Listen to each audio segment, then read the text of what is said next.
So Mr. Donis called you and tried to... Yes, we had a good conversation, and when you talk with somebody in football, you have this feeling, you know, and things worked out, and now I'm here. Fortounis and Mantalos are the Greek players that impressed me the most technically, you know. You didn't know much about Greek league? Your agent called you and... We took Volos, and I think it was the best decision I made in the last few years. You are going to Volos for the first time? It's like Monaco of the Greece. I don't know if I would say this, but I think Volos was really, really nice. Do you remember the first time meeting Mr. Beos? He was a president that you know that he knows football. You preferred Thessaloniki or Athens? You preferred PAOK or AEK? Back then, of course, I preferred Athens. That's why I went there, and I think I made the right choice. I went there and we won the double. I felt more loved from AEK, you know, when I spoke with the people from there. They wanted you more. Not the fans or anything like this, just with the board. Bruno Alves told me before the game, Paolo, this is the pitch where you know what you can do. You know how to score. Do your magic. He said to me, you know how to score here. You will today. In warm-ups, I was completely limping. And I was always joking with Araujo. And Araujo was laughing at me saying, bro, it looks like you only have one leg. What is this? And if PAOK lost or draw against Aris, we would have won the league. How can you blame the coach on things that he cannot control, you know? On my years there, I can say that Matthias was one of the best. Yes. If not the best. Φίλες και φίλοι του Μπεταράδες, γεια σας. Εδώ είμαστε, συνεχίζουμε τις συνεντεύξεις από τον Νταμάμ της Σαουδικής Αραβίας και έχουμε τη χαρά να έχουμε μαζί μας και να μας φιλοξενήσει σπιταρόνα του τον Paolo Fernandes. Γεια σου, Πάολο. Γεια σου. Γεια σου. Τι κάνεις? Όλα καλά. Μέχρι εδώ. Καλά, μια χαρά. Εσύ? This is how much you know. Yeah, this is the limit. The limit? I can understand a little bit more, but... Yeah, but you can order in Greek. I could. I think I Freddo could. espresso, Yeah. souvlaki. Of course. Of course, this is... And you can tell the most viral phrase like πολύ κουρασμένο φίλε. Yeah, of course. Of course. And I heard it a lot also. Yes, you heard yes, that. Yes. We need to say that your house is better than the other houses. Yes. Thank you. To be jealous. Yeah, of course. This is... you have much space, but you told us that you don't use all the space. Of course. Now I'm alone. Normally I would be here with my girlfriend, but right now she's pregnant and she's back in Spain. We wish you the best. Yes. Thank you, because we're on the last period of the pregnancy. But hopefully soon she's here. I will have some family also coming over soon, so I will not be so lonely. So first time sitting in this corner. Yes, you guys are the ones using it for the first time. Λοιπόν, για να το δώσουμε στον κόσμο να καταλάβει, το σπίτι έχει μία γωνία εδώ, την τηλεόραση, μία γωνία εκεί και την τραπεζαρία. Τώρα, προφανώς ο άνθρωπος κάθεται την τηλεόραση. Because he's alone here. Yeah, Okay, he's alone here. He used the specific Of course, I have my corner spot. in the sofa. Yes. I'm also not so big, so with that it was enough. So thanks to be with us because as you told us, you are not used to make interviews and it's not something common for you. So thanks a lot, double thanks Thanks to for you being guys. here. And let's start with your life here. How is the change from Athens to Dammam, Al-Khobar? Okay, it's a little bit different. First of all, because we always train in the afternoons. But you get used to it quick, I think. Mm-hmm. And also, as I told you guys, I'm a really relaxed guy, so I don't need much to be happy. So we train in the afternoons. Mainly, you do live at night, let's say, because the thing that I have now is that I go to sleep late because I don't have to do anything in the morning. Yes. Otherwise, the morning, and especially if you are alone, is too long. It's not Glifada here It's not to go for a coffee. It's not Glifada, but I always say it's difficult to compare. You know, Athens, yes. Glifada, all these areas, really nice. But here is also good. Yeah, but it's footballers must sleep early. Yeah, but this is the thing. I sleep maybe 10, 12 hours because I can wake up at like 11, 12. Yes. I wake up, I do a little bit of gym, I eat something, I relax, and I can go to training. Because what I said, we train around 6 most of the days. Due to the weather here. Due to the weather, yes. of course, because it's really hot. Do you prefer this late training or? No, to be honest, I prefer in the morning. The morning. So you have more like a... all day to do Yeah, you have a little bit more, it's like a different routine. You wake up early, you do training or whatever, and after you have the whole day. So the thing is, here you have training, and the good thing is that here things are open until really late also. Yeah. Malls So, and yeah, so it's also, it's different, but at the same time you have kind of the same hours, I would say. I want to focus in your life outside football. Now you are expecting it's in 1 month you'll be a father. Yes. It's a life-changing situation. How do you see this coming for you? I'm really excited about this. It's my first child, so is everything gonna be very new also, new country, new club, you know, so everything is new right now in my life.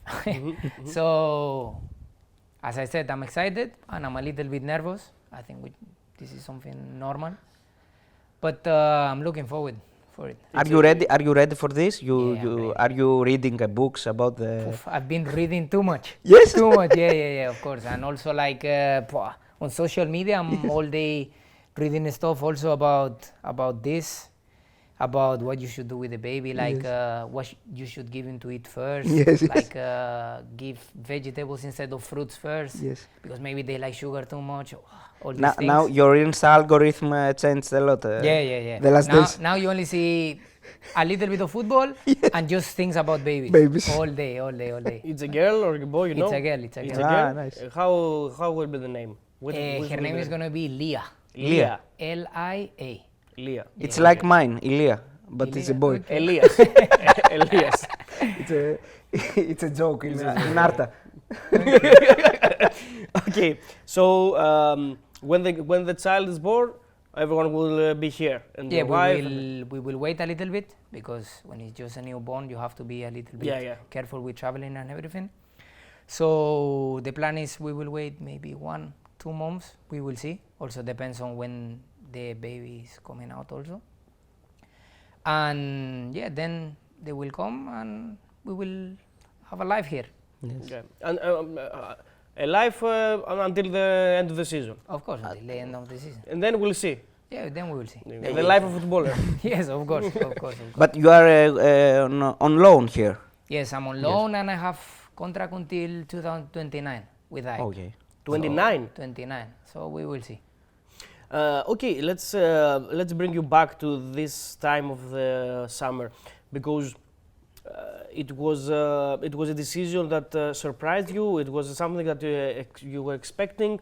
You know, the discussion about you going on loan. To be honest, you know, my idea was always to stay, especially because all of this situation, and I felt that I could do what I have to do, you know, because I think I'm good enough to be there.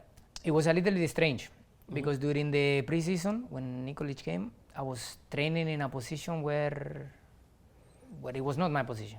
Which But position? I was playing in this diamond. I was playing as an 8.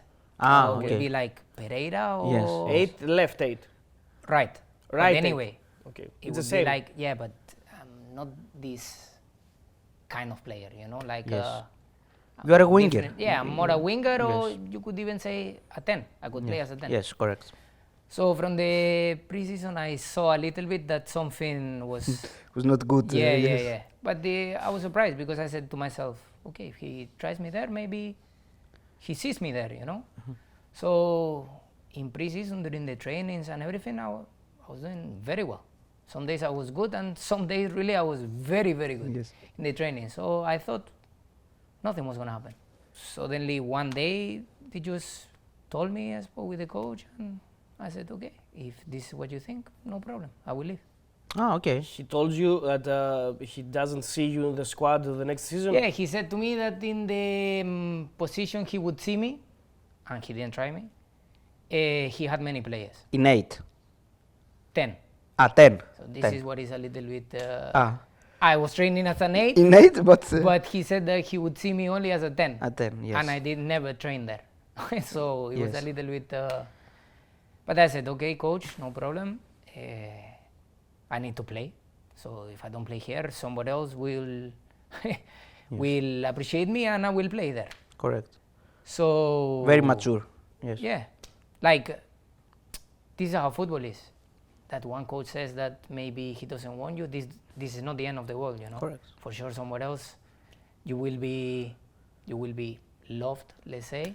Appreciated, let's say. Appreciated and do what you have to do. In your original spot, there is only Eliasson, I think. Yeah, but this is the thing. Now things have changed. Yes. Now they don't play 4-4-2 all the time. Yeah, yeah. Yes. Now sometimes they play 4-3-3. Correct. So then it would be a little different. But Yeah, now he plays many games with wingers. Or it's Kutesa and Eliasson, it's Koita. So I think that if some things have been different in his mind in summer, you may be in the roster now. yeah, but this. It is what What it I is. said, it is what it is. Football is like this, and if things happen like that, it's for a reason. Right now, I'm here, and I'm enjoying. So this is the most important. And have you other options except Saudi Arabia? Yeah, there was some talk, but as you know, In Europe? when Yes. many things always come up. But I was really excited for this. So Mr. Donis called you and tried Yes, to... we had a good yes. conversation, and this is the thing, you know. Sometimes when you talk with somebody in football, you just feel, Yes. you have this feeling, you know, and we had it, things worked out, and now I'm here. And you found here many football players. Many familiar faces. Familiar faces, yes, correct. Yes. Yes, Fortounis, Masouras, Yes. Bart, Kurbelis. έτσι, Kurbelis. Of course, this Yes. also makes things easier, you know. And also, I have to say that the Saudi players, they really helped me a lot. Like Saudi people in general, and the Saudi players that we have, they're really helpful. From the first day, they were, I don't know, I felt really welcomed, you know. So this makes things much easier. And being here, many Greeks, this was a plus for you. You know, I will go there. There are Greek players, I know them. It helps because you go into a place where you know some people. I didn't know any of them personally, yeah, yeah. but we knew each other. So, of course, this is something that helps. What kind of coach is Mr. Donis?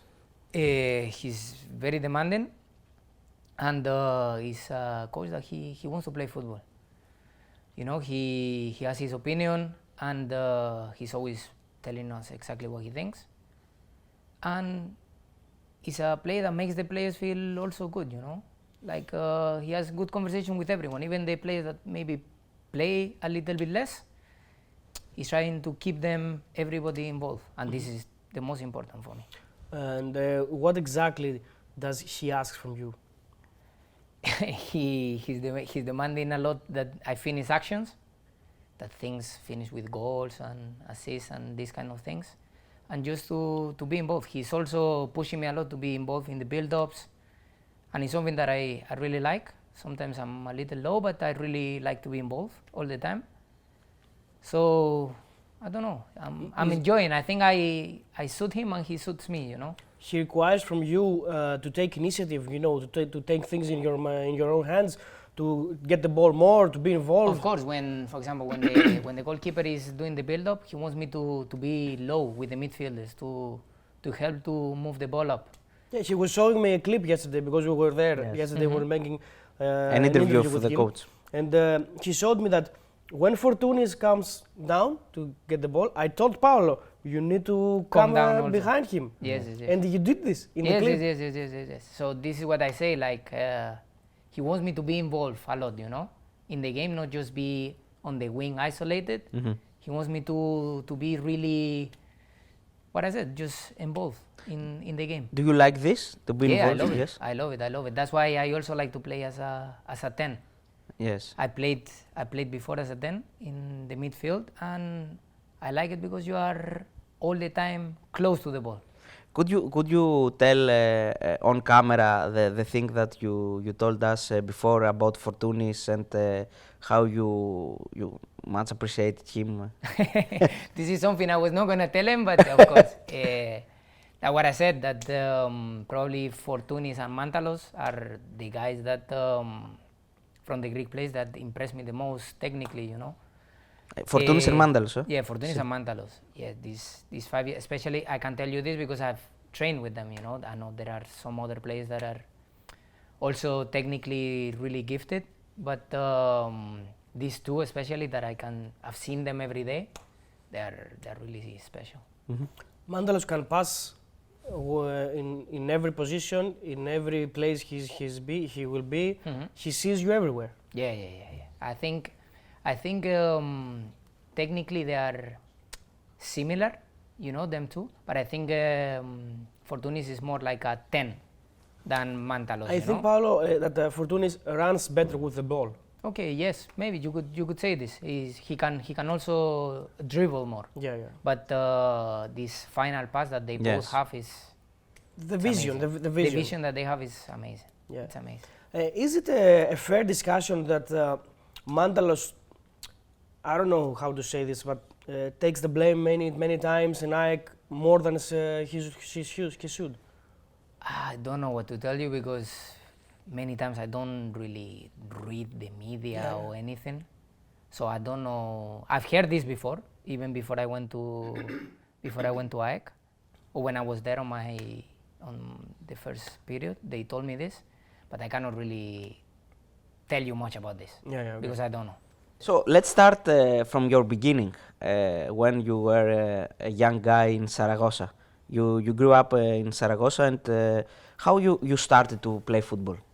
Why you started? Why? Yes. Oh, my dad is really crazy football fan. He could watch any league, anytime. Yes. Yeah, so and he's a really Atletico Madrid fan, my dad. Oh. Really big Atletico Madrid Nice information, fan. yes. Yeah. So since young in the family, like everybody loved football, especially my dad. And I cannot say I remember, but I cannot say he pushed me also, but always I had a football with me, you know. So it's something that I didn't know that I was going to be a football player, but for sure it was going to be something related to football. And thank God, things went well, and and now I'm a professional one. And when you realized that you're going to be a professional player? Is in when you... You know, it got to... I was playing in one team called Balsas Picarral. This was the team of my neighborhood, let's say. Okay, and for a few years, Zaragoza was calling me. But I just wanted to play with my friends. You know, I really loved it, but I wanted to be with my friends playing. And it got to some point that one of the sports directors that we had at the time, he said to me, Paolo, Zaragoza is going to call you again next year. I was, I think, 12, 13. He said, if you really want to take this serious, you have to go. Like, if you say no again, maybe this is the last time. The last time, yes. And I took it, I went there, and I was there for a year, and my life changed in 1 year. Yes. So, was there any plan B for you? You know, studying or doing something else? I won't lie. I was just focused on this. Focused on No school? Of course, school, but, Yes, but like the basics. Yes. It wasn't that Only to finish, yes. Yeah, only to finish, of course. And in which time did this future in Mánchester City came for you? When did you learn this? Everything happened really quick because I was in Zaragoza less than 1 year, and after a few months, I will never forget, my agent. Oh, first of all, I didn't even have an agent at the beginning, which is you normal. were like but 14. Yeah, I was 13, 14. So after a few weeks, I remember in pre-season with Zaragoza, my parents had a chat with me, and we went to meet somebody. We met them, which was my agents, and they are the guys that I still have since then. And everything happened really quick. After, I don't know, maybe 4 or 5 months, my agent called my parents, said, guys, let's go for a coffee. We went for a coffee, and they showed me like a laptop of teams that were gonna come to see me and the dates, and I was like, what is this? You know, I was like really like I couldn't believe it, you know. I went from playing with my friends to having a scout from Mánchester City or Liverpool or Arsenal coming to see me. You know, I didn't even know what to think by then, because I was 13, 14 years old. You were a child. Yeah, of course, I was a child, and I repeat, like, in 4 or 5 months, from playing with my friends to having these kind of scouts coming to see me play, it was unbelievable. So there was no time that your parents may consider to say no. It was yes instantly. No, because my parents, they've always been really kind of, they didn't force me to do anything. Like, if my decision was no, they were never going to push me for yes. And if my decision was yes, they were never going to say no to me. Because they always thought that I had like some, okay, not that I wasn't a grown up, but that I had some mind, you know? Open-minded, so, yeah. yes. So they were not, of course, my mom was a little bit afraid because I was going to a different country. Yes, Manchester alone. Of course, Manchester, and I went alone. But they never pushed me for anything, whether it was a yes or a no. I dressed this City shirt for you. Okay.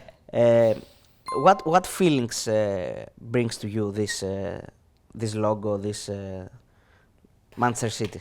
Everything Good, bad? No, very good. Very good. Of course, it changed my life, but just not just in football. Like, I went there really young. I was kind of forced to grow, you know, so it helped me a lot to be more mature because I went there really young. And football-wise, of course, it also changed my life. You learned a lot of things. I learned a lot of things. I was like, before I went there, I didn't really have experience. Because I repeat again, everything happened to me in like 9 months, 9-10 months. So I think they are the ones that really made me who I am, you know, like the base that I have is because of them. Have you considered this change of your life as a lost opportunity? No. No. Why? You can never say it's a lost opportunity. Like, I repeat, in 9 months, my life changed. And thanks to this, I was able to go to, for example, when I was 18, after I left City, I started to go on loan.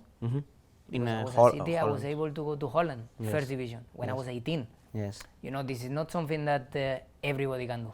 correct. When you are 18 years old, going to the first division to play. Yeah, if your resume says Manchester City for 7 years, it's a passport for every club. Of course, Yeah. of course. So I can never say that it was a bad experience or a bad experience, or a yes. missed opportunity. No. Yes. Let's go, Paolo, to the early days in England. You are a small child. You are 14 years old, and tell us about some things from these days. You know, the first couple of months. Your daily. The first couple of months, they were very difficult because I went there and I couldn't speak a word of English. So it wasn't easy. And I remember, I will never forget the first thing I asked when I was there. It was like, because I was with like some house parents. I asked for some chocolate. And I will never forget, I went with the translator of the phone. Yes. Do you have any chocolate? I will never forget, but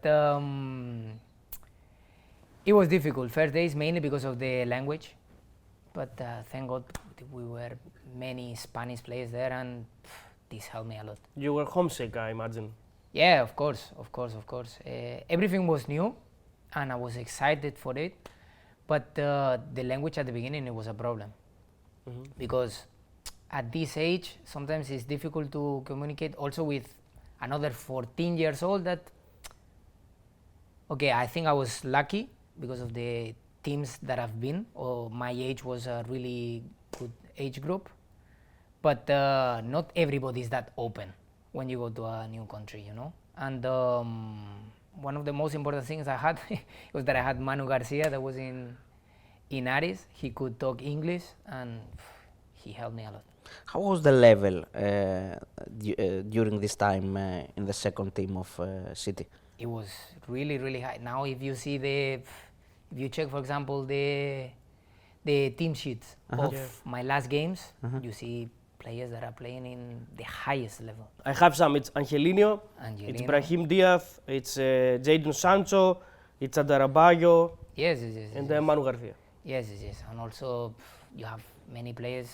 Most of this team, this starting 11, is either playing on Champions League, the guys that you said, or if not, they are playing on very high level in like another Premier League teams or in La Liga or something like this.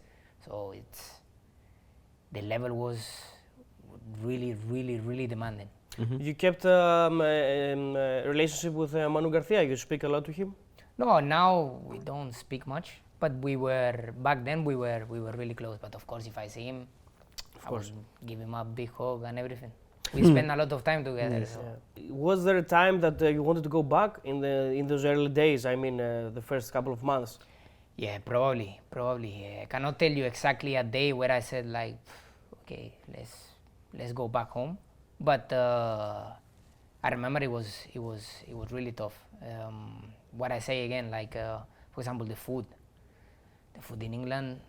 English breakfast. With all the respect, you can never compare the food with England with the food in There is Spain. no food. There is no English food. So it was very difficult, and I will never eggs forget and beans. the first time I smelled beans in the morning, I didn't know what to do. And sausages, in the morning. Sausages. Not the sausage, but for me mainly the beans. I remember we went pre-season, we went to Croatia, and in the airport, everybody went to some place to have breakfast. And we went in the place and I could only smell beans. And maybe it was like 8 in the morning. I was ready to, was ready to throw up. Helps to the toilet. Yeah, no. It was, this moment was like. As I hear you, telling your story, I come to the conclusion that you are a life example of the movie, you've seen the movie. Goal. No. With this the Mexican guy that comes to Newcastle. Newcastle. I've seen that. He goes to Newcastle. But he has exactly, it's a movie, okay, but Yeah. he has the same experiences with you because he's a Mexican that he was in States. Okay. And everything is new for him. The English breakfast, the beans, and you are a life example of a movie. it's incredible. No, but of course, what I said is a big change, and especially early ages, everything is too different. Yeah. So you were in a foster family. You with let's say with new parents. Let's say. Yeah. And this must be like very strange for you, like as a child in a new home, a new family. Of course. And on the first year, I was with one family, and with another teammate.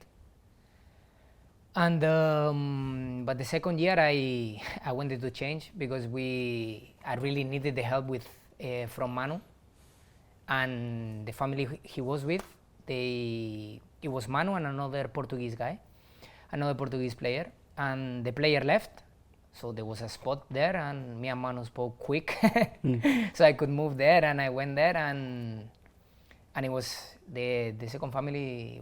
It was amazing. Do you remember the first time you saw Pep Guardiόλα? No, I don't remember. I remember my first training session. Okay. With the first team? With the first team. Okay. I remember my first training session with the first team. And it was amazing because, of course, everybody knows who he is.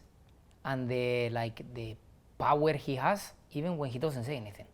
You know what I mean? Like I don't know, you feel this aura that they say now, when you are close to them.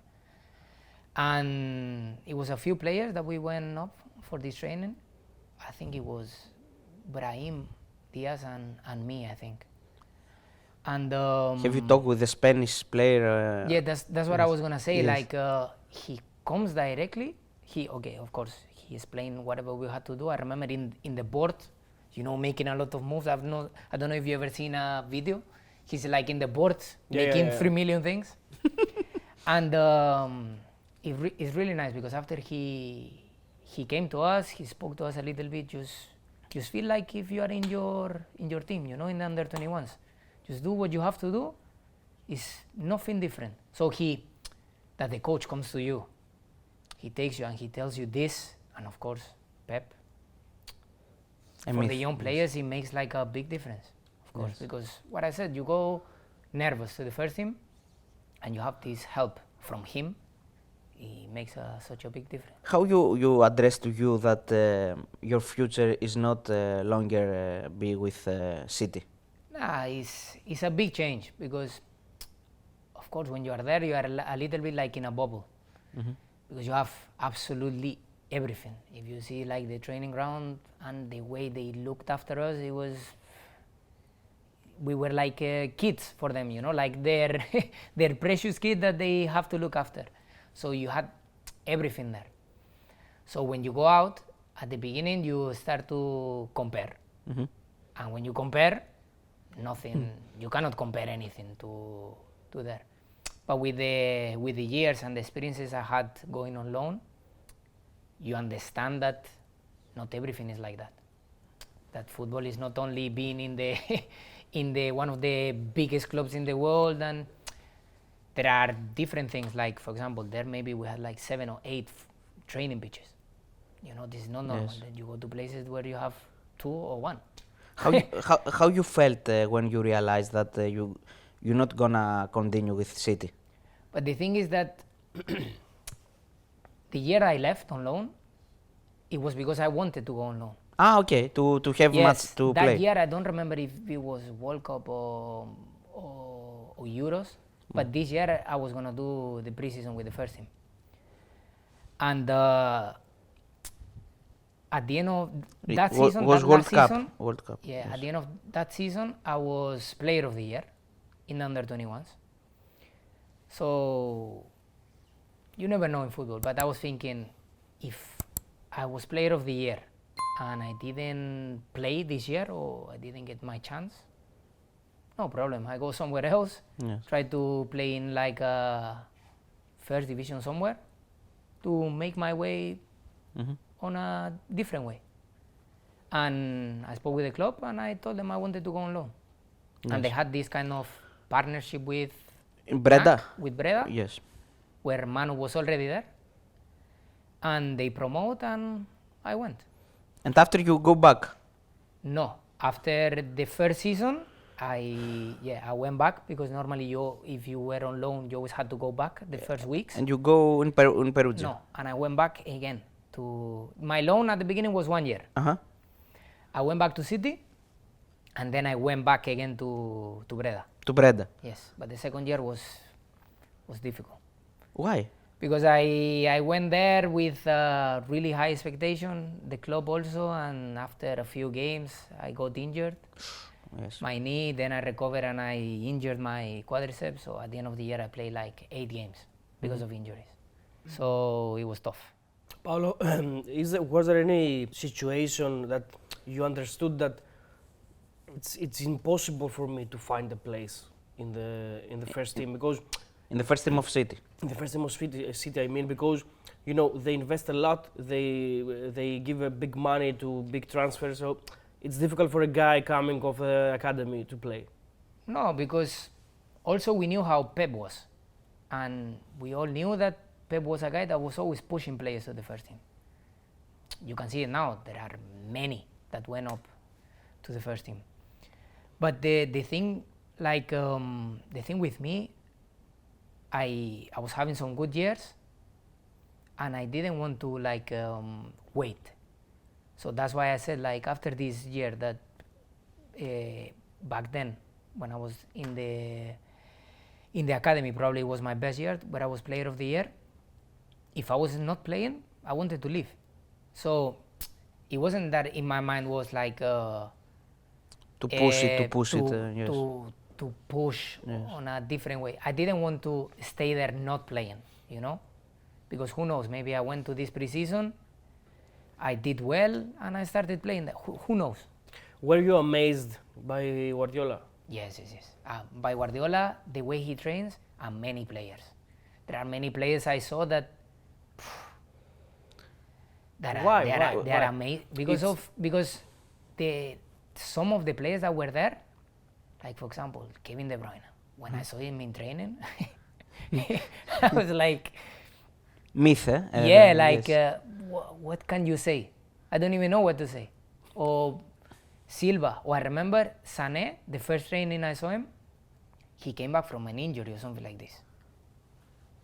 It was like, if this guy, he comes back from an injury like this, what can you expect when he's fit? It's You know? It's different level. Yeah, really different level.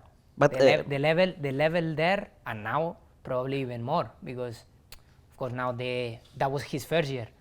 Now probably even more that he has all the players he wanted, or he had all the players he wanted, and look what they did. They won Champions League, they won everything. He's a perfectionist. Yeah. why the weight training of Guardiola is something special? Why? Because he really what I felt Yes. I was there, is that he really goes into detail. He really wants you to understand what you're doing. You know, through your career, not all the coaches, you don't always understand what the coach wants. You know, sometimes in some teams, the players, they know what they have to do, but they don't know why they have to do it. You know, with Pep, you know why you're doing things. And this really makes the difference. Many players went there and maybe they didn't play, but just being training with them, you know that when they left, they are 3 times better players. Better, yes. He motivates you. Yeah. And what I say, he keeps everybody involved. If you check, you could, during all these years, you cannot say the starting lineup of City, because it's changing a lot. Yeah. Even when he was in Bayern and everything, it changes a lot, and this makes the difference. That's why, for example, the first year with Almέidà, everybody was on it, even the players that were not playing, Family. not the starting. Yes. You know, so this makes the difference in my opinion. Makes everyone feel important. Yeah, and this is something very difficult. You know, it's a skill. It's a trainer skill. Yes. And Pep is also a fair coach. If you are a good football player, you're gonna play. You're gonna have your opportunity. Yeah, but at the end, in football, saying that something is fair or not fair is very difficult. Because what is fair for me is not for somebody else. Correct. So saying that somebody is a fair coach or not a fair coach is, I don't know, it's difficult to say. Yes. Paolo, in Guardiola's way, everyone talks about teams having the ball. What about the minutes that a team doesn't have the ball?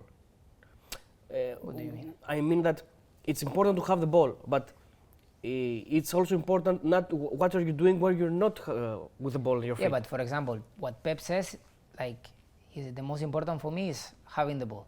So when I don't have the ball, what I'm gonna do is chase you to take the ball. To take the ball again. So when he doesn't have the ball, what he does is like full press to take it back. So that's the key. That's the key. If you want to have it, when you lose it, you need to give your life to take it back. So after City, now you go to Castellón. Yes, after my two loan. Yes. In- Perugia. No, How was the life? 2 years in NAC, Yes, in Breda, in Breda. and then 1 season in Italy. How in was your Perugia. life in Italy?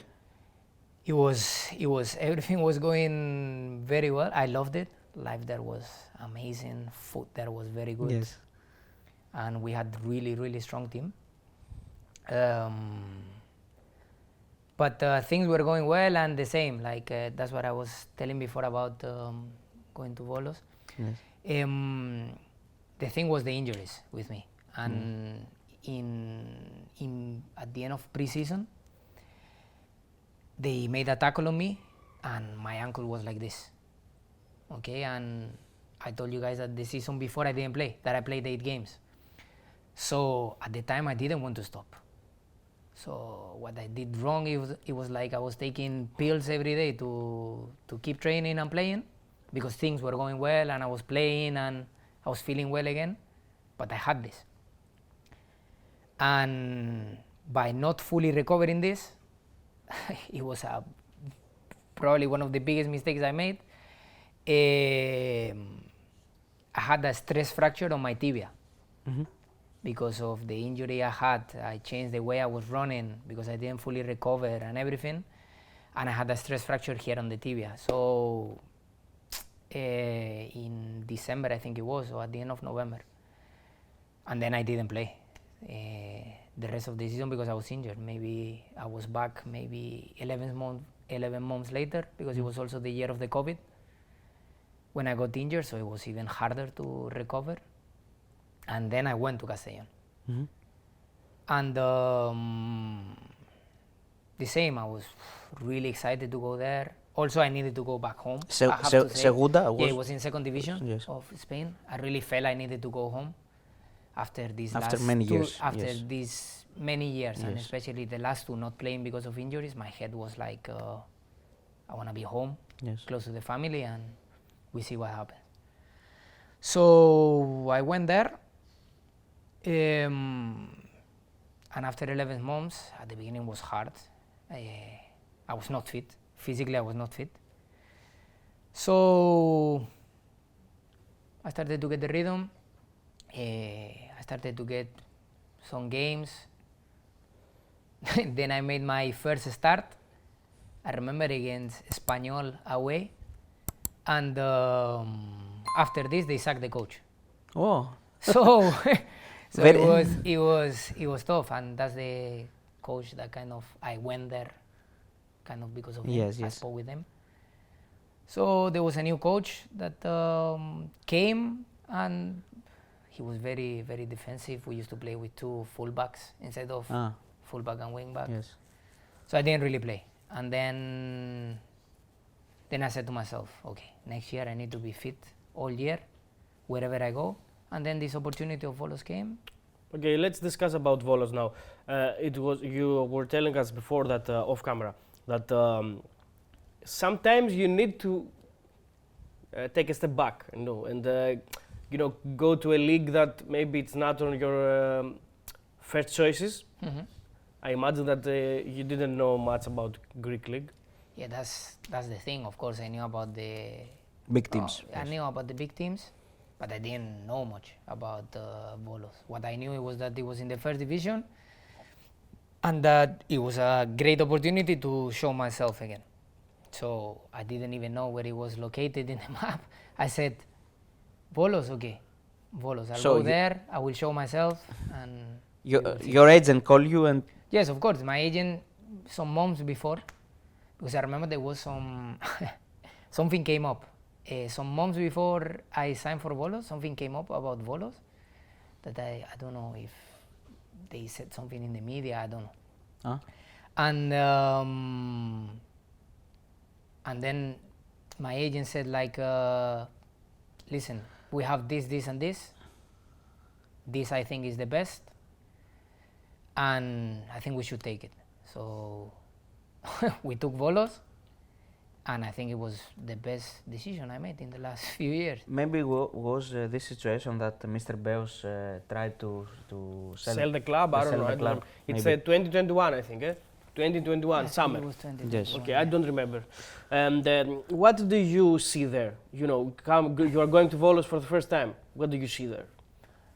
To be honest, a beautiful city. I remember I arrived in Athens, but I had this long drive.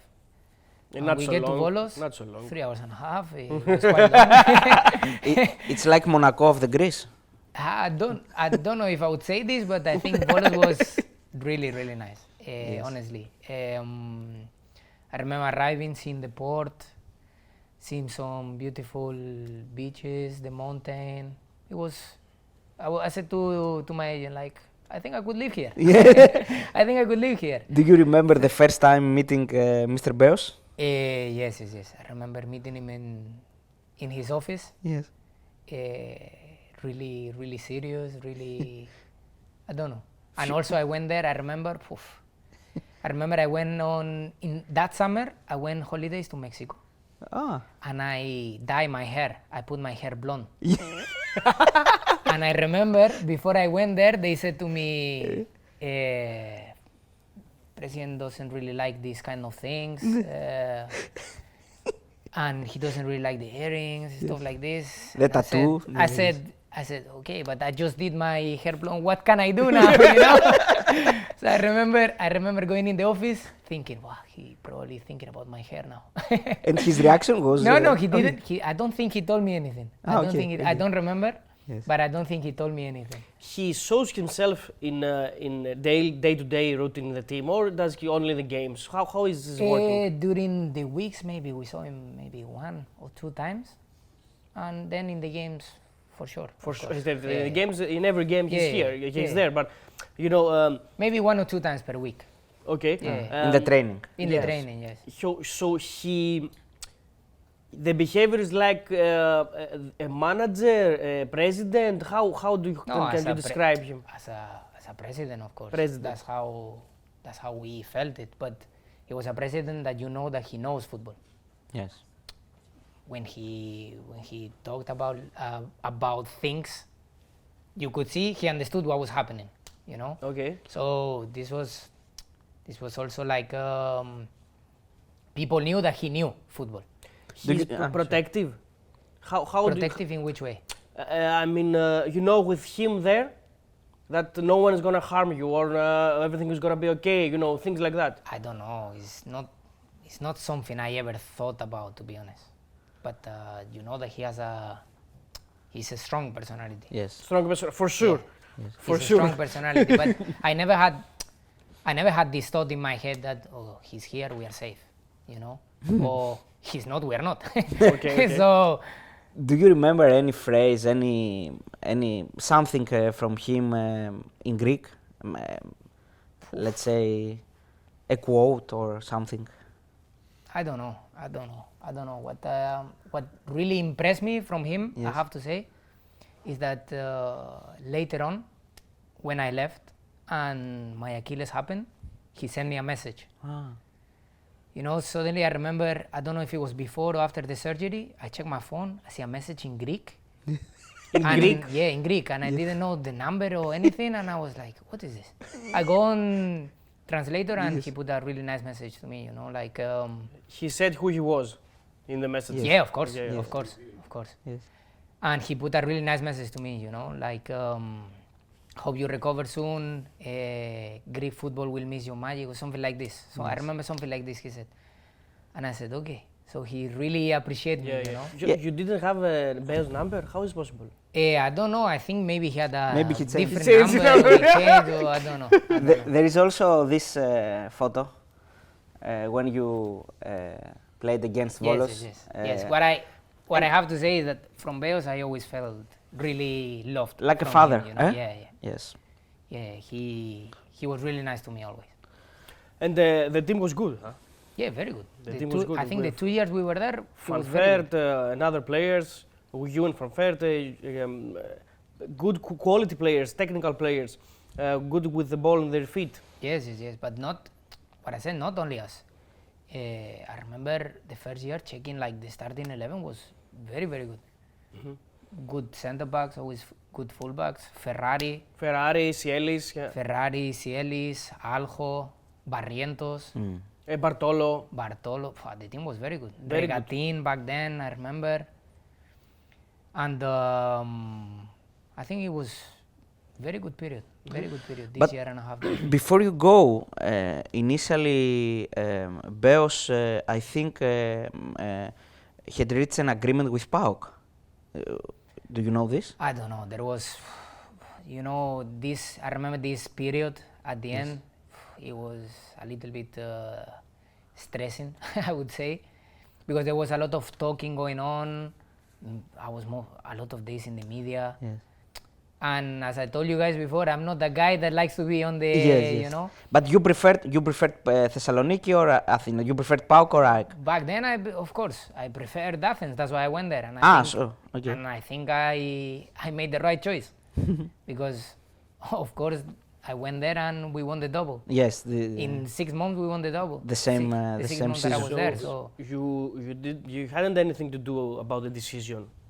no, it was my decision. No, it was your decision to go to AEK and not Of to course. PAOK. No, of course, it was my decision. Okay, so Of course. Not Beos' decision. not No, Beo's no, decision. no. The media said at this point that PAOK has reached an agreement with Volos. So it was you that you said, okay, I want AEK. No, of course. I said Okay. Mr. President, I want to go to AEK. Not to Paolo. Okay. I told him. Okay. I told him. And of course, it was a good decision for you. You got the double, and everything went excellent. But you know, it was a difficult decision because you have to decide between two teams that are maybe in equal level. Yes, of course. It wasn't easy, but also that it was the capital. It also helped.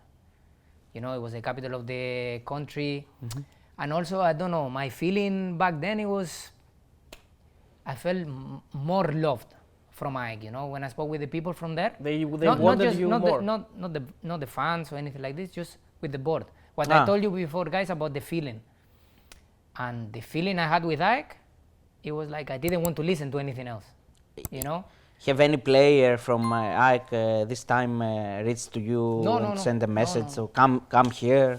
No, not that I remember. Yes. Not that I remember. But what I said, I had just this feeling with the board, and speaking with my agent, it was like, this is the decision, you know. Did you speak with the coaches, Matias Almeda, when you were talking with AEK, or Lucescu? No, when that you were talking with Paolo? that was later. That was after. I spoke with Matias, but later, when it was official. When you joined. When I joined. Yeah, but the Matias Almeida being there was part of your decision making. It affected you. No, not them, because it was just the start of Matias. And you know, an Argentina guy, the same language. no, this was not something I was thinking about much, because what I said, like when it was official, it was just the beginning. I think it was 15 of September, maybe. Yeah, and it was around this time, Yeah, so yeah. it was just the beginning of everything. It was Yes. the first month of Almeida. Yeah, the first month of Almeida, so you didn't know what was going to happen. But Yeah, you yeah. joined Because as you know, also, January. But you yeah, joined I January. joined in January, but it Yes. was official From September. This is one thing that Beos told me, like, if you want to go, Yes. you have to stay here until January. Okay. No, but course. it was a World Cup period. It's Yeah. like November, I think. Yes, You left in November Yeah, because the last 2 months of December, yeah, the last 2 games of December I didn't play, you didn't play for and then Volos, from yeah, January I could play. Yes. And do you remember the first time you meet Mr. Melissanidis? I don't remember exactly, but I remember, or maybe yes, maybe it was the time we played against Panathinaikos. Yeah, maybe my first game at home.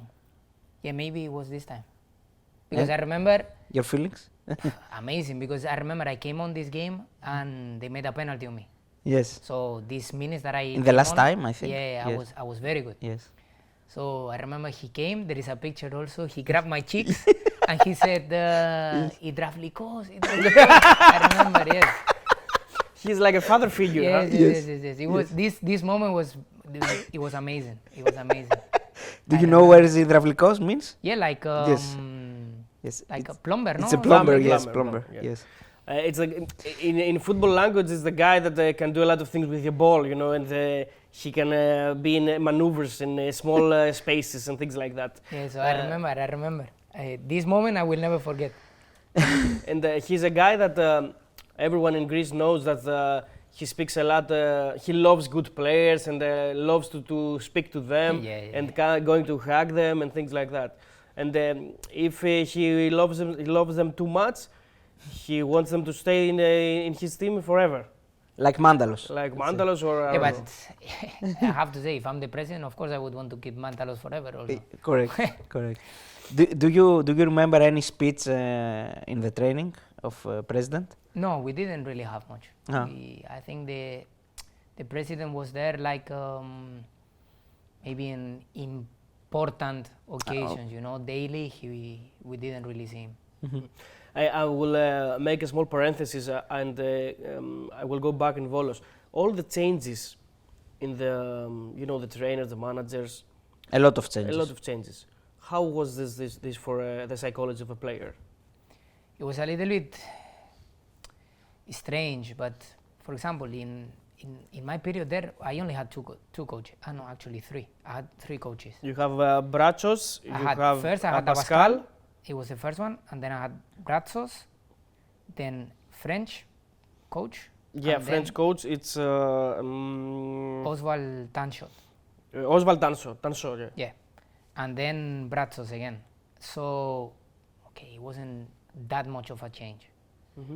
Yeah, but you started, I think, with the season with Abascal, It started, and then they left after only 8 games, I think, 9 games. yeah, but the thing is that we started very, very well. I remember maybe the first 4 or 5 games, we won maybe 3 or 4. And we were up there, maybe we were 3rd or 4th after 5-6 games. And maybe the club got to an idea that we were going to finish there. I remember we had 2-3 losses. Then I struggled with some little injuries. Barrientos also struggled with some little injuries. So maybe it was a period of 6-7 games that we didn't win.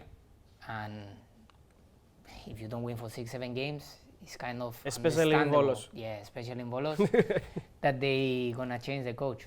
Tell us the story about the whole team dining and your teammate says everyone is different from a different country. Yes, this is I think the main reason why the team made it to the playoffs on the second season, because the team was really, really together. And I remember what I was telling you guys, being after a training or something like this, lunch together, I don't know, 15, 16, 19 players, I don't know, but many players.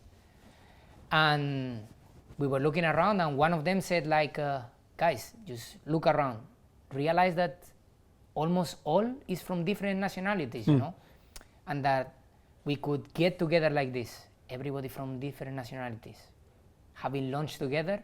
I think this is something special, and it was not a team building day. No. The players, we just decided today after training we go for lunch together, and this makes the difference. Is something difficult for a coach to be able to manage these different nationalities?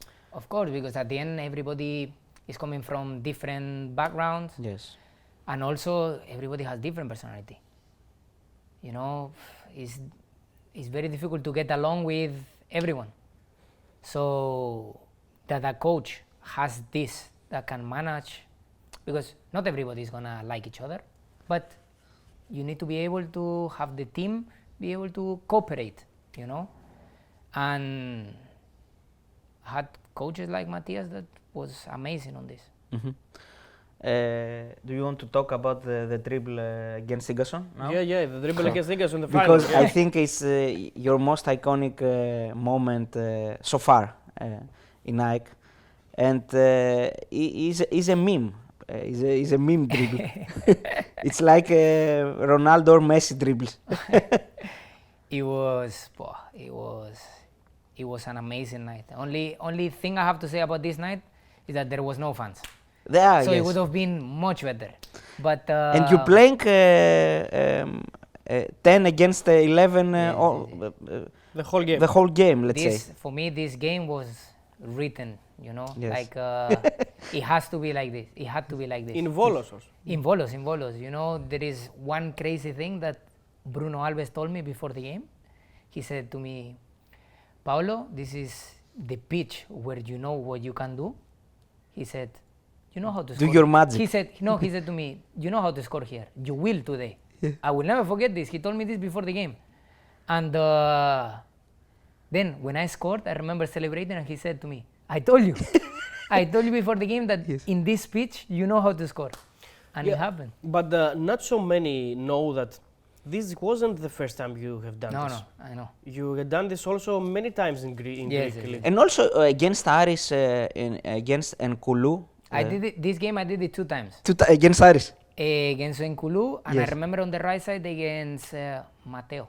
I did it 2 times. Yes. So I remember after the dribble, everybody was telling me like why I did this or whatever. And in the interview I said, it's not the first time I do this. So now you see it because he ended up in a goal, but it's not the first time. You talked after the match with Sigason about this dribble? No. We never, I don't think we ever spoke, but... Okay. But okay, apart from this, we all know that Ingason is amazing. Yes. Centre back. You know, there was a lot of we are talk making, about this, but we are making fun now. Yes, of course. Yeah, but it's difficult for him to guard you to mark you? It's difficult because he's heavier, he's taller, you are And I'm quick, small, you are going in small spaces, you know, it's difficult for Yes, you. yes, yes, yes. You are faster, and this is instinct, this is talent, or do you work things like that? No, because I'm never practicing dribbles. You know, these things for me, I think they just come. It's just instinct. It just happens. Yeah. In a second, you just do it. It's like this thing that we talked before, like Kostadelias make this dribble in Strakosia. It's the same. Yes, probably. I'm sure before the ball got to him, he was not thinking, I'm gonna do this. But some players, like him, in the last second, you make a decision that is really making the difference. He's a good player, huh? Yeah, he's a very good player. Very good player. And you see in these kind of goals, like who thought that he was going to do this? Yes. Everybody was watching the game. Nobody thought that he was going to do this. he. Only him. Only him. Only him. So, what about him makes him special?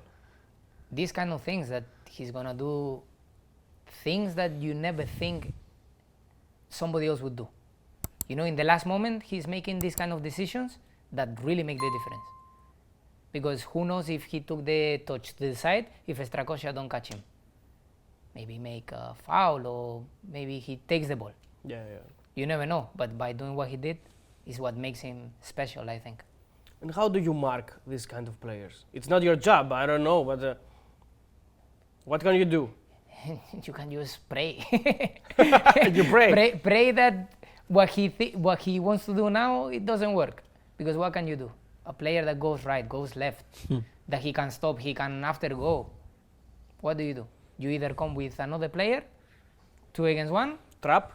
a trap, or Is just try to get physical, for example. This was going to be my question. If you were going to be more aggressive or more physical. Yeah, but this is the other thing. Sometimes with these players, you are more aggressive, and this is worse. Because if you go to them, he's always faster for this little touch. Yes. This is touch in the last second. So sometimes you only have to wait. To give space. To give space for help. And players like you and him, they always have the advantage. They think first, and the defender reacts. You act, but the defender reacts. Of course, and this is what I'm telling you. If you try to be more aggressive, and I'm faster than you, okay, maybe you end up hitting me and you get that red card. And maybe to have a help, second guy. Yeah, this is what I'm saying. I think it's better if you wait a little bit, unless the player is on his back. You wait a little bit for help, and 2 against 1 is a bit easier for the defender. So you won the double this year, and all was like perfect, wonderful. And after came your injury during the summer with your own trainer. But how? But this was something that, you know, with Achilles, they say that when it has to happen, it just happens. Yes. Because it wasn't that I was doing something very complicated. Just an exercise. Yeah, just a normal exercise. Okay. It was like making a few jumps, small jumps, and then stepping, and a little sprint of 5-10 minutes. Classic football exercise. Yes. Simple stuff. And I don't know, maybe it was just me that I should have stopped during the summer. Who knows? Because at the end of that season, we had the playoffs for the Champions League. Yes. We were playing the qualification for Champions League. Yes. So I was thinking next year I have to be super fit and play every game. And I don't know, maybe I should have taken a bit more rest and this don't happen, but you never know this. What I can say is that I did it for the good. Yes. You know, I was just training to be fit for the season. It was the games against Dinamo Zagreb and Adverb. And you missed those games. And many more. And many more, of course. What did you feel at the time that you were injured? It was painful. You know, it was crazy because first when it happened, I didn't understand what happened. Because it was what I told you was like a small hurdle. I jumped, and when I made the step to sprint, I just went down and I heard pack. Okay. And I look, those seconds I didn't have pain, and I look thinking that I broke the hurdle. You understand? That I step on it and that's why I went down. But nothing was broken. So I remember my physio that was there with me working, he came to me, he said, Paolo, try to stand up. And I remember I tried to stand up and my foot was fully down and I was only feeling the front. Okay. You know, so I said, hey, what's going on? What happens? What's this? And okay, everything was very fast. I said, what is this? He didn't want to tell me anything because at the moment my head was going. But he understood. Yeah, he kind of understood. The serious. Yeah, the serious. And I don't know, I couldn't walk. I was not feeling I was not feeling my heel, of course. And I was just crying because I knew it was something really serious. I didn't know what it was, but I knew it was something really serious. And I remember we were in the football pitch. I was just crying because I was there with some friends also. Just crying like a little boy, but not for the pain. Of course it was painful, but I was just thinking, okay, another one, and how long will it be? And then I have to call the club that I was injured training on my own. You know, it was very difficult. It was very difficult. Also, I remember calling Kone to explain him. How happened? Yes. Kone, I was crying. I was talking to him. I'm not even sure if he understood what I said, because I was just crying. I just got injured somehow. I think it's my Achilles, but I don't know. I will go to the hospital now. What was the reaction of the team?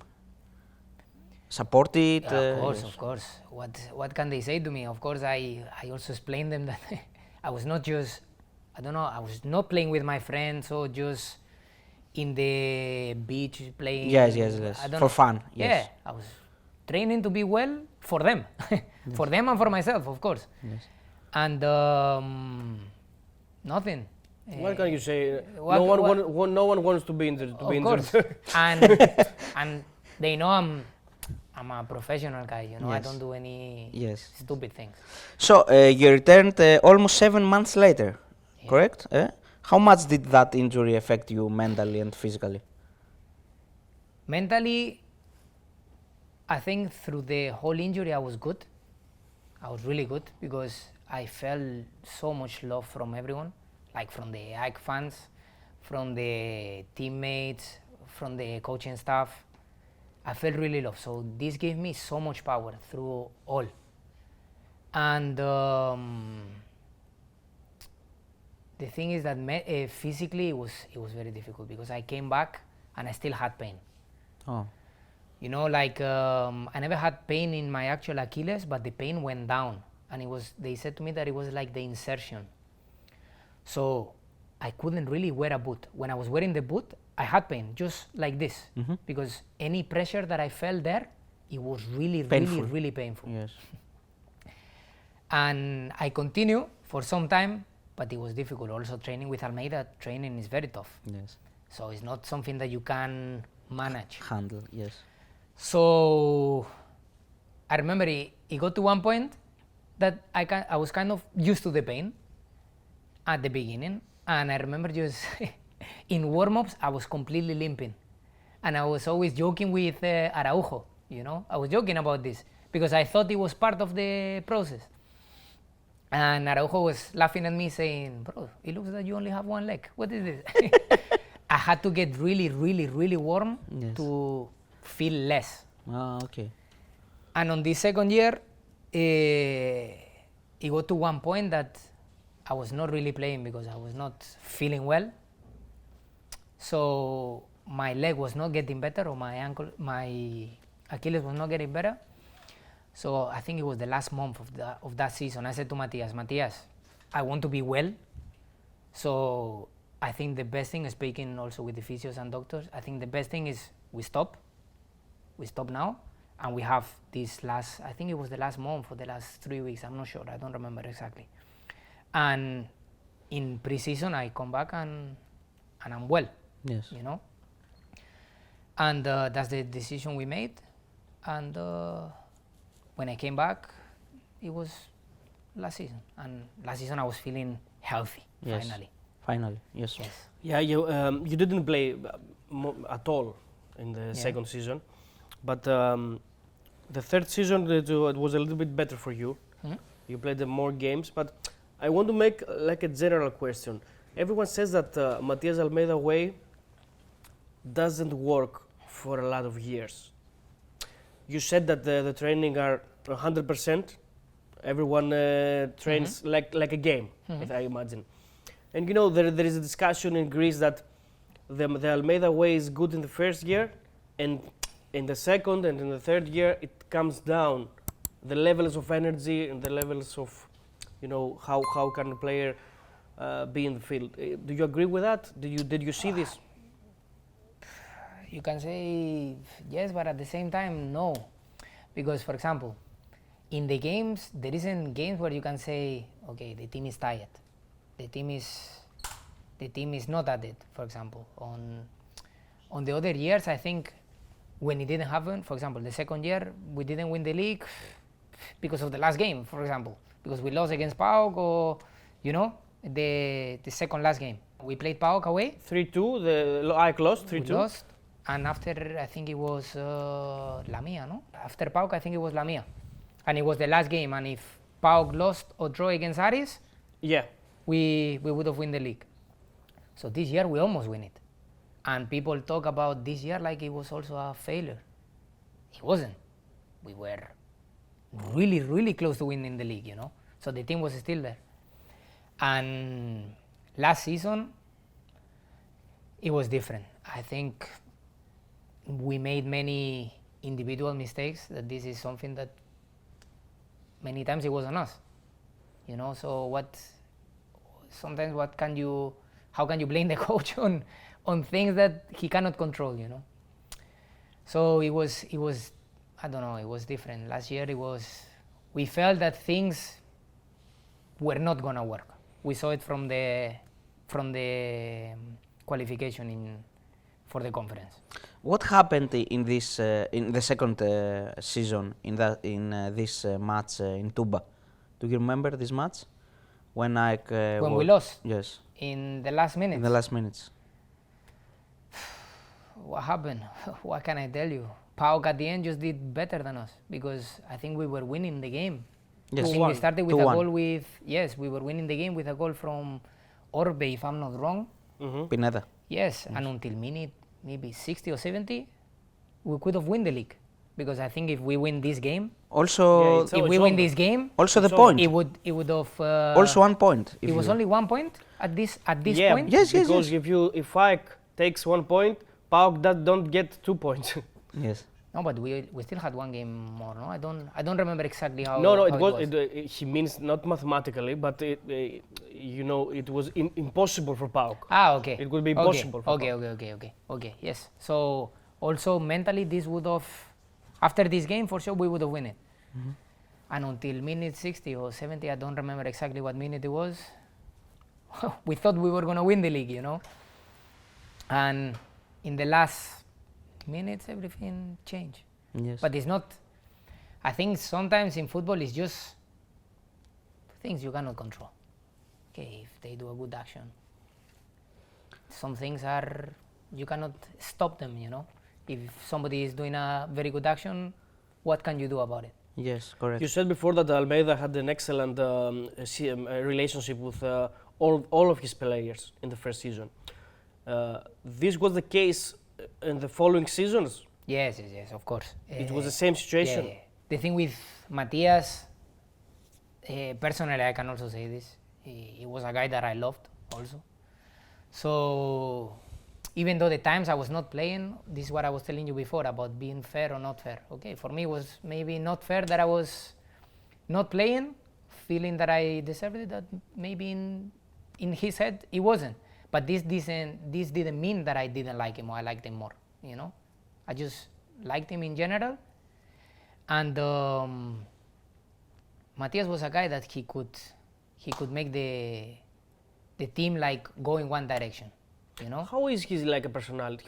How is his personality? What you see when he speaks is what he is. Matias, he doesn't have like a mask or anything. what you see is what he is, and what he said is how it was. Straight person. Yeah, he's a straight person. Do you like his style, the Almeida way? Do you like it? Yeah, it's difficult because, for example, physically, you have to be a monster to play for Almeida. Mm-hmm. But really, I was always saying, like, you know, when Matias speaks before games, you really want to kill for him. You know what I mean? Before and especially, games, yes. yeah, before games. Especially, I understood him because he talked to us in Spanish after yes, with the translator. yes. I was always saying that when he speaks before a game, you really want to kill for him. To kill for him, yes. Yeah, because he gives you some motivation. I don't know, Yes, yeah. motivation. Tell us a catchphrase. I don't know, I cannot tell you a catchphrase. But when he speaks, he has this Argentinian... Temperamento. Yes, and you really want to kill for him when he speaks before the games. It's amazing. It's amazing. So what happened between Almeida and the new president, the new owner, from the beginning? I don't know. There was a lot of... Yes. You know, with this... Ups and downs, huh? Yes. Yeah, and also there is many people that talk about this, so Yes. you don't really want to get involved. Because if you think about it, as the players, if there was something going on between them, what can we do? Yes, of course. But the last season, the worst match for sure was this in Karaiskakis for the cup, Greek Cup, against Olympiakos. Yeah, this 6-0. This by far, just a day that nothing worked for us, and every time they had the chance, they scored. You know, I don't know. Maybe on a different day, you still have the same day and they don't score all the chances. But I think if you check, maybe they had 7 or 8 chances and they scored 6. Yeah, but half of the goals that Yeah, I were know, gifts for Mike. I know, but what we didn't give, what they had, they scored. You know, so I don't know. This was a day to forget. Yes. Do you remember any speech after the match, the president, the coach? No, because you know what is the best thing about football? That weekend, if we win, because we had to play against Olympiacos, if we won that game on the weekend, For Super League, yes. people would okay, you don't forget this, but people in the moment would really forget about the 6-0. The good with the Because football if is we won, a lot of matches of course, in a if row. we won that Yes. game, we were going to be on top of the league. Yes, Okay, correct. you lose 6-0 in the cup. It's very bad, especially, of course, against Olympiacos. But you beat them on the weekend, and you are top of the league. Paolo, you come in this game with the score being 5-0. What is the psychology of a player coming in a game like this? It was difficult, but you just had to fight and not even do a good skill, no, just fight. Just show that it hurts. You know, that's the only thing we had to do when we came in. Because with 5-0, I think maybe I came in 20 minutes or something like this. It's not that I was going to change the score, but we at least we need to finish with the image that, okay, it was only that day. You know, okay, we have maybe the worst game of our lives, but that's it. You know, we only had to show that it was only that day. It was the beginning of the end for this Project. this version of the AEK. You can say it like this because we lost on that weekend. Who tells you that if we win on the weekend against Olympiacos, we don't win the league? It's too early, of course. But our psychology would have been much different. Because on that game, we lost in the last minute at the end, in that weekend, we lost in the last minute against Olympiacos. Yes. We were fighting all game, and we lost in the last minute. So this mentally was very tough, you know, because thinking, okay, even the day at that time, even the day that we compete, in the last minute we lose it, you know. So it was. Do you follow Matias in Sevilla? Yeah. Yes. Mainly because I told you that I really like Matias and the staff, Yes. and also because it's the Spanish league. Yeah, So of course I do. Big game against Barcelona. Yes, it was amazing. And if you check the game, they did Yes. what they did in Greece. Yes, the This same. man marking. The same, yes. And Greek goalkeeper in Sevilla. Yeah, Vlachodimos, yeah. So, in your opinion, Matias Almeida was fair in general. Let's say in general, not in every. Yeah, not but in what every I told you, was being fair in football is It works for someone but doesn't work for someone else. Okay. What is fair for me, maybe it's not fair for you. But you cannot complain. No, someone. you cannot complain. You cannot complain. Is it? Do you agree with the position that Almέιδα is one of the best coaches that were in Greece in the last years? Yeah, for my experience there, of course. The last 5 years that I was there, I didn't see many teams doing what Matthias did in that first year. Mm-hmm.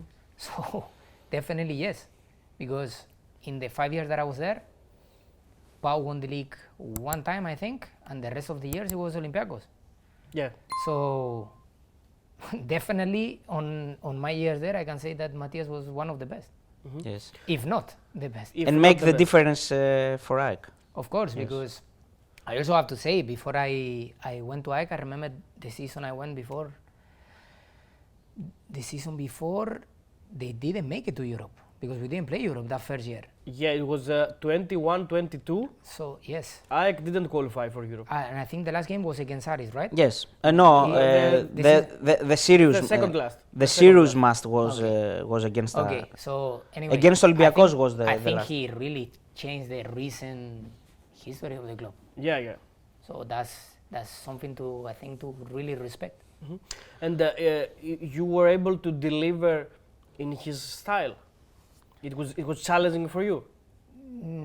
Yes, because with the ball I had a lot of freedom, a lot. Matthias, he used to tell me, if you lose the ball 10 times, I don't care, but keep trying. You know, this was the thing with him. But on the other side, defensively, he's really demanding. And for a winger, I think it's a little bit, with my characteristics, it's a little bit harder to play on his style. But did I deliver? I would have loved to deliver more. This is what I can tell you for sure. Because I think I also told Matthias, you know, at the end of that second season, I said to him, Matthias, we will never know this, but I think if I didn't get injured, things would have been way different for me. For how that first season ended and how I saw myself after that first season. He said, Paolo, I agree, and we were really waiting for you, you know, after the injury. I remember having this conversation with him. And I said, okay, I'm sorry, you know, that I was not healthy to help more. Mm-hmm. It's more easy for you to play for Mr. Donis, the project and the philosophy? I think the style of play suits me more, how we play here than how it is there. Because there with this man-to-man, I have to say that, what I say, you have to be a monster physically. And the key thing there is, whoever you play against, you have to be stronger than him. And here how we play with Donis is a little bit different. Everybody's helping each other. Yes. So you kind of like a 2v1 all the time. Paolo, is man-to-man marking risky? Yeah, it's risky, but he also can give you a lot. Because when you play man-to-man all over the pitch, the opposition, what can they do? What can they do if they are not stronger? But the thing is that if one player is not strong enough, it breaks the whole plan. Yes. So that's the thing. Of course, it's really risky, but he also gives you a lot. So Matthias' instructions were you lose the ball. Let's say that you lose the ball. You're the winger. You make a drive, a dribble, or whatever. You lose the ball. Mm-hmm. You repress.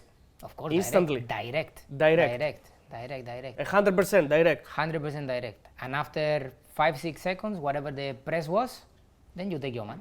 You chase him wherever he goes. Of course. So if he goes. If he's on the left side and he goes all the way to the right, I go with him. You go with him. Yes. If he changes sides to the other side, yes, you go with him. This never happened. Never happened. Yes. That's the key with this thing. Have you experienced this before in other teams? No. I've never. Only with Almέιδα. Yes, only with Alméida. Only with Matthias. Your best teammate in AEK? Well, I cannot tell you. There are many guys that I really like. Yes. Yeah. I don't know. Pilios that I told you, Koita, Eliasson, Pierrot. I don't know. Araujo back then. The most funny guy? The most funny.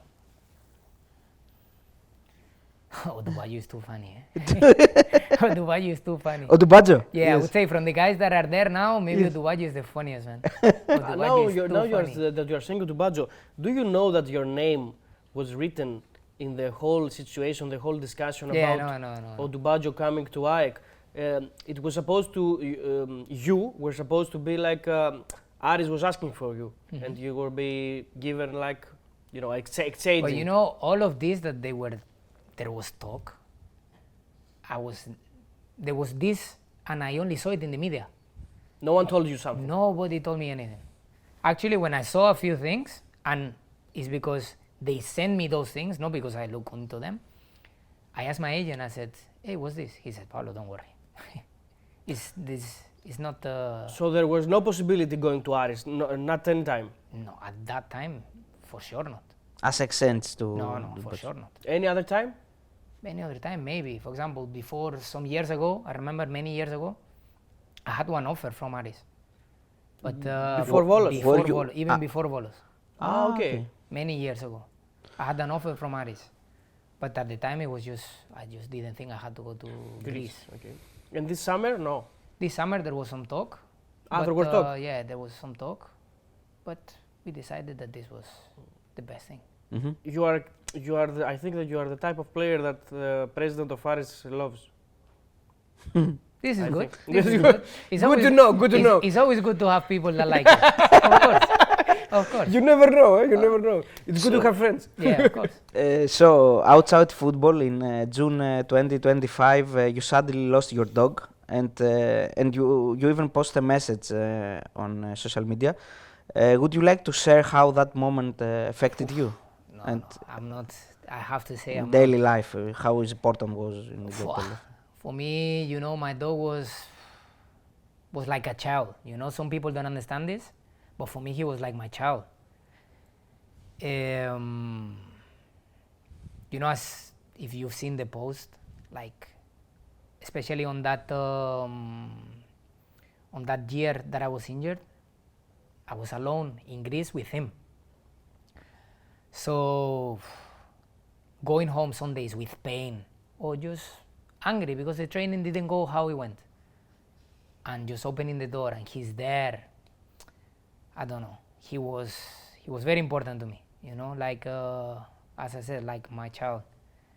And it's still difficult to talk about these things. Yes, to manage. Yeah, because I don't know, some days it's strange, but even here, some days I come from training and normally I was thinking, okay, I have dinner and I'm not gonna put the pajamas because I have to go for a walk with him. Yes.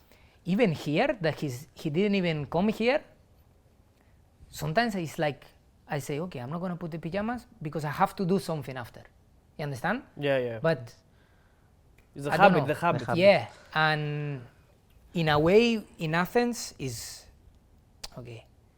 If I stayed in Athens, I was gonna change house for sure, because Yes, yes. All reminds you. Yes. But his name? How? Goten. Goten. I can relate. I have 4 cats, so I can relate with that. I agree with you because many people don't understand that the relationship that you establish and you create with an animal, whether it's a dog or a cat or I don't know, and it's a shocking situation. It's a shocking situation, and I think it's more difficult for you, especially because you have a new life coming, and it would be an excellent situation, you know, to have a dog with a baby. Yes, because remember we went one time for a scan with my girlfriend, and they just told us that the dog had cancer. Maybe 30 minutes before, they told us that the dog had cancer. So we went to the scan to see our child, and we go in and I was holding, but my girl was crying, and we go inside there and I'm thinking, oh, what do they have to think also, these people, about me? What probably they think that I did to her? Okay, yeah. So the situation was very difficult because what I said, at some moments, of Of course, I'm super happy I'm gonna have a daughter and everything. But at some point then, I didn't know how to feel. Because for me, my dog was that important. To be happy or to be... Yes, I didn't know how to feel. It's mixed emotions. Yes. One life came, one life gone. Yes. And really, many times I was thinking like how he was gonna behave with the baby and everything, you know, because my dog was like he was like a person. He needed somebody touching him all the time, you know. So if the living room is like this, instead of being there alone, he would be here. Making sure that I touch him, you know.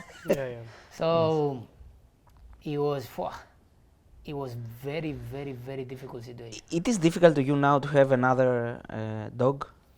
The thing is that my girlfriend has one, and I consider it, of course, mine also, because this last period we were together in Greece, the dogs were together. So, and the dogs got along really well. You know, they were together all the time. And now we also feel that our other dog, Cookie, she feels that somebody is missing, you know. So it's a difficult situation, I have to say. But I don't think I could have any other dog. Yes, correct. You know, many people say, get another one, like if I'm changing the pillow. No. It's impossible. Doesn't work this way. He's a member of he was a member of the family. You cannot replace him. Yes, correct. And I also feel that if I do, I kind of betray him a little bit, you know. I cannot. Okay, as we're approaching the end, Paolo. Let's close with good emotions. Good, you have a contract with AEK, you are a player of AEK. Till 2029, huh? No.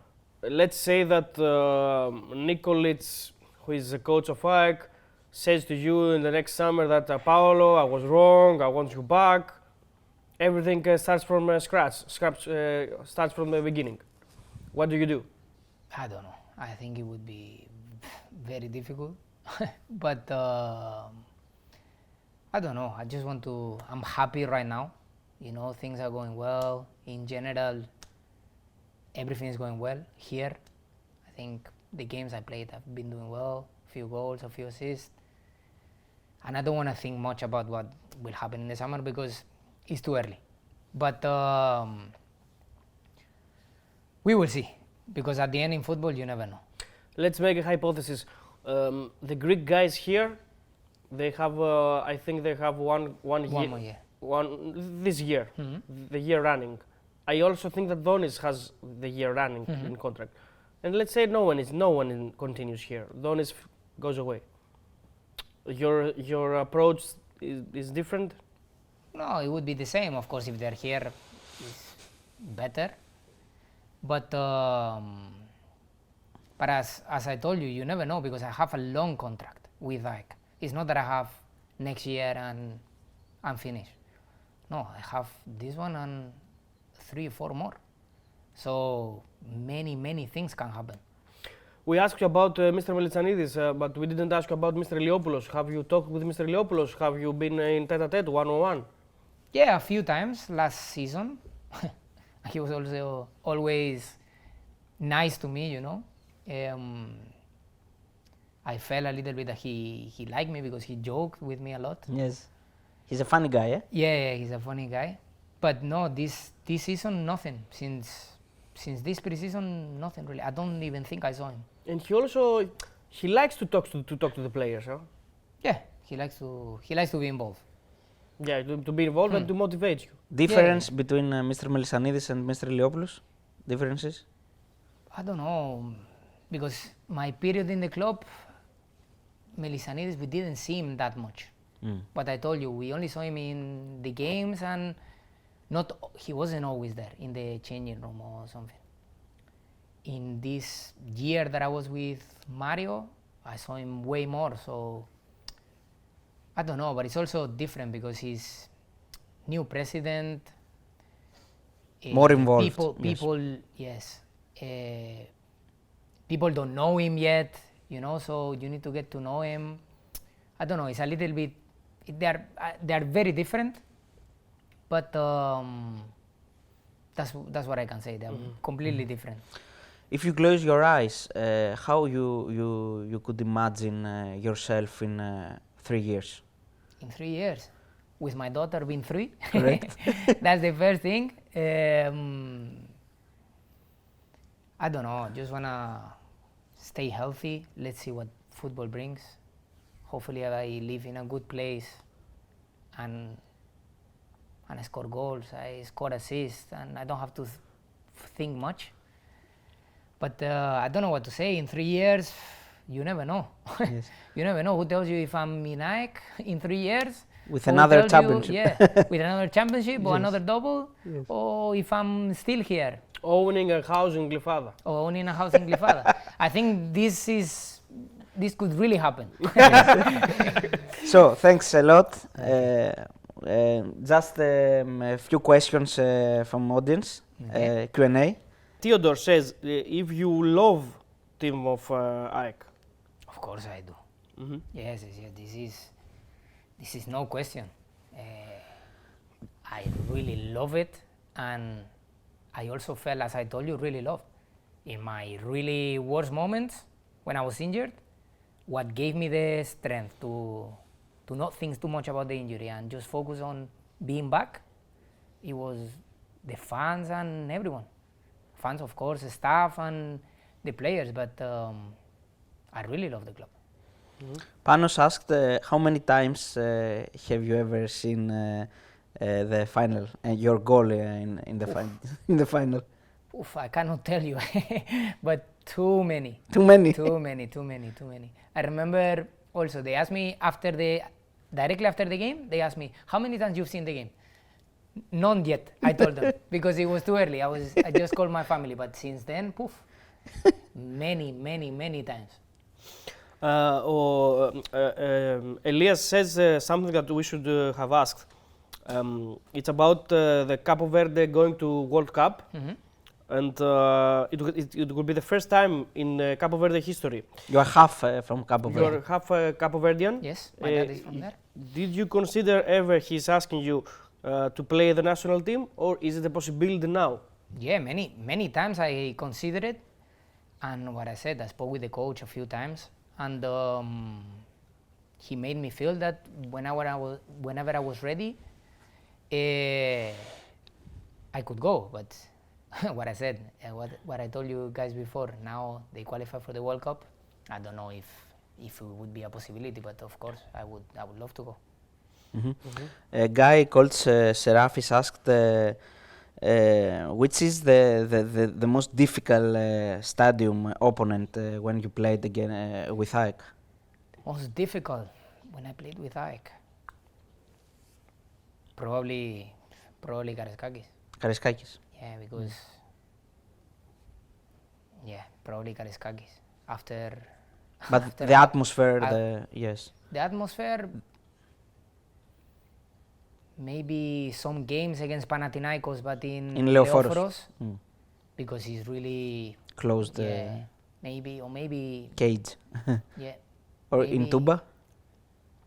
No, because Tumba, I feel also that behind the goals is too far, Okay, yes. so you don't feel that It's like that Waka, pressure. yes. You know, you don't feel that pressure that you would feel in Leoforos. Leoforos.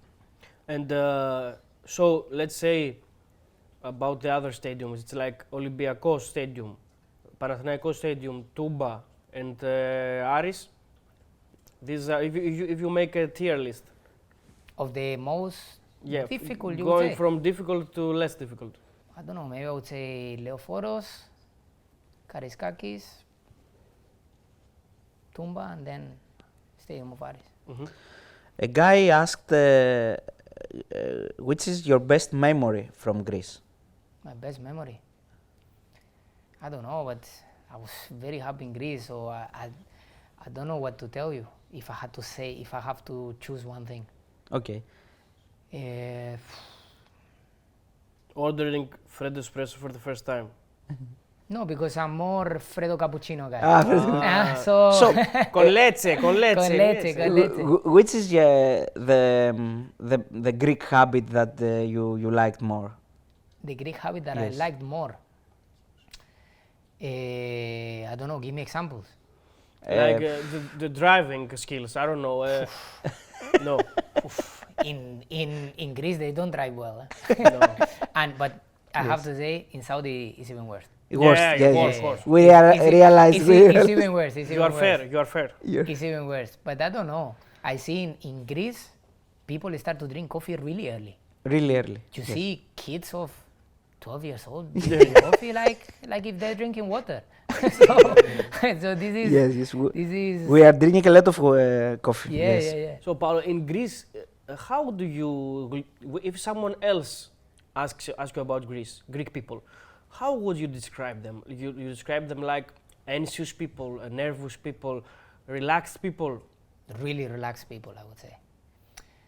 I think, for example, I've been in countries like Holland, England, that they are more like strict with everything, and then Spain and Greece.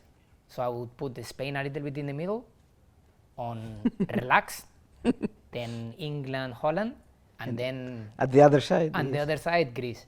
And Italy. Italy also with Greece or with Italy Spain. between Spain, Spain and and Greece. Greece. Yes. But it's something that you have to get used to it, but it's something that I really like. For example, I talk with my family, I could live in Greece. It's not maybe what I want to do, but I could live. If I had to live in Athens forever, I think I could. Yes. So, I don't know, people in Greece is really relaxed, but you have many things to enjoy, and I don't know. The weather, The weather is beautiful good life. places, It's good islands, life. Amazing the food. food, The food is amazing. good, So beautiful women, beautiful men. you have everything. So I think it's a very good country. Nice YouTube channels. Nice YouTube Nice. channels, of course. Yeah. Professionals. Really professional. You have to subscribe for this reason, guys. Zacharias asked if was any chance to be in Ofi, Creta. No. Panagiotis, Not now. Before. No. Panagiotis asks about Ljubicic. He considers him a similar case with you, doesn't get the playing time that maybe he was expecting, Ljubicic. And I will add Martial also. Ljubicic and Martial, what happened with these two guys in your opinion? Why didn't they didn't play like as AEK fans expected? I don't know. I would say Ljubicic is a really hard-working guy. So I think he will, some point, he will find his way in again. And about Anthony, I think is an amazing player, really amazing player. What things I saw him doing, like really like In training. yeah, in training, and also in his first month. I think overall you cannot say that Anthony was not good in AEK. Maybe people was expecting more, but I think Anthony, he did well. Maybe people was expecting the Anthony of United on the year he won the Golden Boy, but overall I think he was first really professional. In my opinion, he did well. Maybe people was expecting more, but I think he did well. And I just don't know. With Nikolic also many things change. So, for example, where would you see him now? Just as a striker, and last year he was playing only on the left wing. So, I don't know. Overall, I would say that Anthony had a good season last year. I wouldn't say it was bad, but just people, I understand that they were more demanding with him. A friend, Soto Stefos, asked, have you ever regret for a choice in your career? I don't know. Maybe going to Spain the time I went. Maybe it wasn't the right time to go to Spain. But but I have to say that maybe it wasn't the right choice to make. But mentally I needed it. So football-wise maybe it wasn't the best, but mentally is what I needed to do. And another guy, Serafis, asked how you felt when you played in Opaparina. amazing, especially because my first game, as I told you before, guys, it was against Panathinaikos at home. The atmosphere there was amazing, and I was going from playing in Volos that no one is there in the stadium to No one. to going and playing in the derby like this. And I remember they put some fireworks or something, and we even had to start 10 or 15 minutes later because of the because of everything that was around. So I don't know how to describe it, but it's amazing playing there. At the other hand, how is it to play in empty stadium every Sunday But this is the thing. in Volos? I've been used to it Yes. because when you start playing football, normally there is no one in the stadium. When I was playing at City, in the under-21s, for example, we used to play in big stadiums, empty, because people was not really coming to. Second trip to see, yes. They were coming, but To academy but games. not many. Yes. So it depends how you want to see it, because some people maybe would think, okay, maybe it's not so serious because nobody's in the stadium, but at the end of the day, it's the same. It's still a Your job, yes. yeah, it's your job, and it's a professional football game. It's not playing around. But the crowd helps you to be. Yeah, the crowd helps you, and especially More on the good. last moments of the game when you are so tired that you hear everybody, this helps. But obviously, it's better with people, but if it doesn't have, I don't think it's a big issue. Yeah, Paolo, but did you find it strange that Volos had, the city, I mean, had one team in the first division? Mm-hmm. It was strange for you that no one was coming to to see a good game, first league game? Yeah, but for what I heard, in Volos there used to be one Olympiacos Volos, And Niki right? Volos. And Niki Volos. And the city not being so big, if there are other teams that were there before, I understand the club is new. I don't know how Very many new. years, maybe 7, 8 years Yeah, old, something the like club. this, yeah, yeah. So I have to say, from Volos is something to really respect, that in a short period they made it to the first division, and some good years in the first division, because the club made it to the playoffs. I think this is something amazing, and making amazing wins also. One friend here asks if Ike didn't have the same hunger in the following years as the first year with Almeidah. This is something that we really talked about after the first year. Matthias was really on it, on this. He said, guys, we need to keep it, because it has happened to me before that we win everything, or we win all the titles, and after we relax. So this was something that Matthias was really Warning. worrying Yes. about this. But I don't think we did. I don't think we did, because as I said, for example, in Europe, that I didn't play in the Europa League, that second year we had a really strong group. It could have been a Champions League group easily, you know, and some games we managed to get some points. And in the league, what I said, in the league we almost win it that second year. So I don't think we lost it. You know, it was just things were a little bit different. In details, But yes. in details, but we always we trained to win, and we played always to win. Thanks a lot. Thank you very much. Thanks to you guys. But we need you to Yes. to recommend us a person, a football person Yes. that you think that they should interview. From anywhere. Yes. Anywhere, Anywhere. any place, any country, you know, Especially related with Greece. Related with Greece. Some former Somebody- teammate or Manu Garcia. You've never done anything with Manu? No. no. Or Mandalos. Or Mandalos, yeah. Mantalos would be a great one. Manu is too far. Yes. So, yeah. Manu is too far. Let's say Mandalos. Mandalos. Mantalos would be a great For one. now. Yes. Okay. Thanks a lot. Thank you very much, Paolo. Thank you guys. Thanks.